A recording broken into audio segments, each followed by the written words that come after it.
Saya izin Bu Kunti, Ya.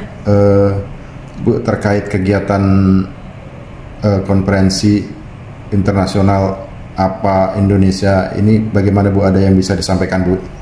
Iya, jadi terima kasih ya. Jadi kalau kita lihat bahwa apa itu kan Asosiasi Pengajar Hukum Adat se-Indonesia ya. Jadi ini kumpulan dari dosen-dosen hukum adat yang concern dengan bagaimana perkembangan masyarakat adat dan hukum adat. Nah, tentu saja dari perjalanan ini kita bisa lihat bagaimana keberadaan masyarakat adat dan juga keberadaan hukum adat ya. Ini semakin lama semakin sebenarnya bukan ditinggalkan ya, tetapi ada berbagai persoalan.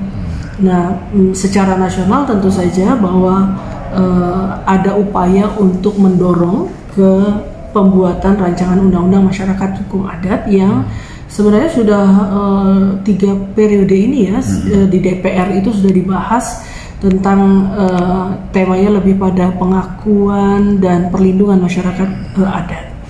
Namun sampai sekarang nyatanya belum goal-goal juga ya gitu ya. Nah, tentu saja undang-undang ini menjadi sangat penting bagi masyarakat adat yang juga dia akan mempertahankan hukum adatnya. Oleh sebab itu asosiasi juga turut berkontribusi untuk mendorong penggolan rancangan undang-undang masyarakat adat tersebut. Seorang sering menyebutnya masyarakat adat atau masyarakat hukum adat ya, tetapi kalau dalam undang-undang lebih kepada masyarakat hukum adat. Nah, 2 persoalan itu selama ini dibahas terus-menerus ya. Dan tentu saja kita sebagai akademisi terus menggali dan mencoba untuk mendorong pembuatan rancangan tersebut, dan kita berharap bahwa dengan pertemuan ini kita akan bisa menghasilkan buah-buah pikiran yang bisa memperkaya nanti di dalam rancangan undang-undang masyarakat hukum adat ini. Nah, kenapa internasional? Karena ini menjadi sangat penting. Kita bisa belajar dari negara-negara lain ya, negara-negara lain yang bagaimana mencoba untuk melihat keberadaan dari masyarakat adat. Kita berharap bahwa ada pembicara dari Belanda, kemudian dari Australia dan juga dari Filipina, yang diharapkan bahwa kita akan juga belajar dari Filipina karena Filipina sudah punya peraturan yang berkaitan dengan indigenous people ya. Memang kalau kita lihat di dalam hukum internasional itu sudah ada pengakuan yang dikeluarkan oleh PBB tentang indigenous people ya.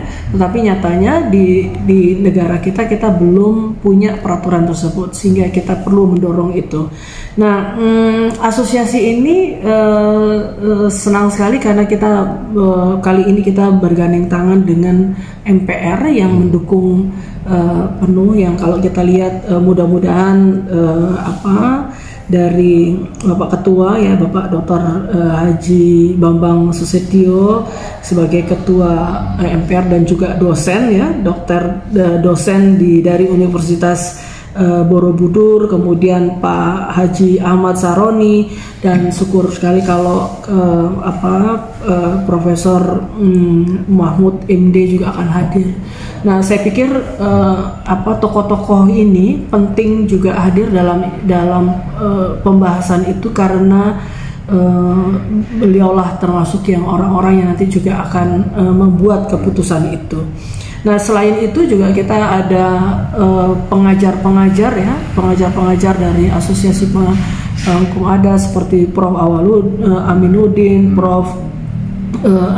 Rato, Prof. Endang, Prof. Dewi, dan banyak lagi prof-prof dan juga doktor akademisi yang pengajar hukum adat. Namun selain itu juga kita mengundang dari pemerintah ya untuk berbicara di situ, dan juga masyarakat adat. Nah, tentu saja dengan aliansi masyarakat adat itu juga bisa sharing bagaimana posisi-posisi masyarakat adat di lapangan. Nah,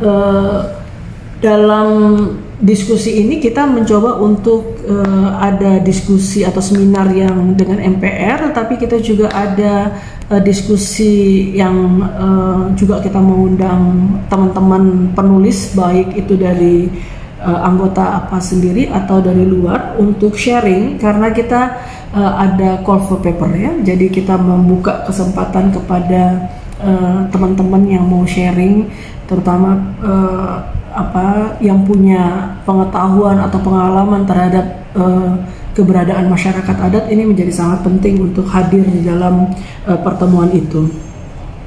Nah, dari hasilnya nanti kita harapkan bahwa ada buah-buah pikiran yang tentu saja untuk memperkaya rancangan tersebut.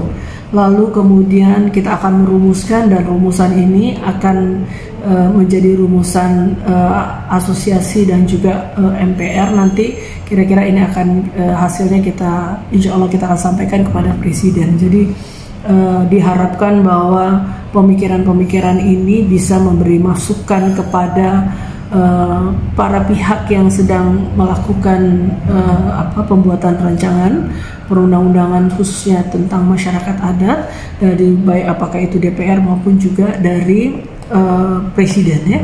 Nah, dari kegiatan-kegiatan inilah diharapkan baik dari seminar maupun dari call paper ini akan menghasilkan berbagai pemikiran yang nantinya akan membantu atau menjadi pengayaan dari rancangan undang-undang itu. Bu, ini kan sangat urgensi Bu ya, undang-undang ini. Dengan kata bahwa tujuan target ke depan seperti apa nih Bu nanti hasil dari ini? Iya, kita harapkan goal ya, goal, karena sudah berapa periode kita membahas rancangan ini dan belum maju-maju gitu ya. Nah, diharapkan dengan kita mendorong sebagai akademisi juga dan anggota masyarakat tentunya mendorong bahwa segera undang-undang ini digolkan atau disahkan. Mengapa? Karena semakin lama peraturan ini tidak diundangkan, semakin banyak persoalan yang dihadapi oleh masyarakat adat ya. Jadi menurut saya ini sangat urgent, karena kalau kita lihat dari pengalaman di lapangan, banyak sekali kejadian-kejadian yang sebenarnya dalam tanda petik adalah merugikan masyarakat adat ya. Nah, tentu saja